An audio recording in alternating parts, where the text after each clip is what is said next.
How to create a plan for capital rationing. Putting together and following a viable capital rationing strategy is important to the process of keeping a company financially stable. The idea behind the rationing is to make sure that resources are allocated efficiently so that the company is positioned to earn the most returns for its efforts.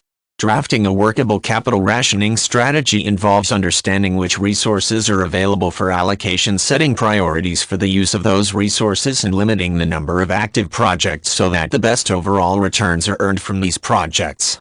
When it comes to business budgeting, capital rationing aids in making sure enough resources are allocated to each line item considered essential to the business operation.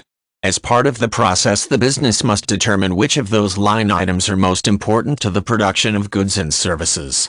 For example, a business would consider the maintenance of basic utilities to be a priority, since most businesses cannot operate without some source of electricity and communications.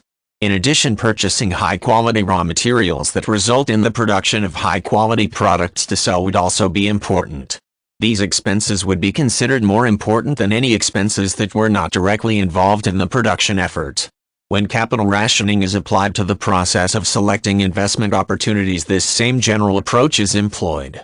Here, the investor will consider the amount of disposable funds available for new investment projects, with disposable funds being understood as money that the investor can afford to lose if the opportunity does not perform as anticipated.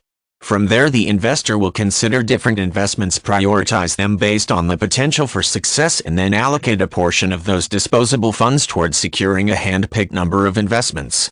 Care must be taken to not concentrate too much money on any one investment, or even to take on too many different investments if the strategy is to result in generating a decent level of return. At its core, the process of capital rationing requires putting together a systematic and logical plan of action of how to use resources on hand to generate greater wealth.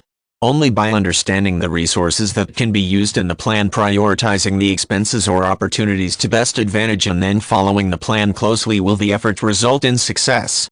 As with most approaches that involve careful allocation of resources, the process of capital rationing requires continually re-evaluating circumstances and tweaking the plan in order to avoid losses and improve the chances for generating a decent level of return.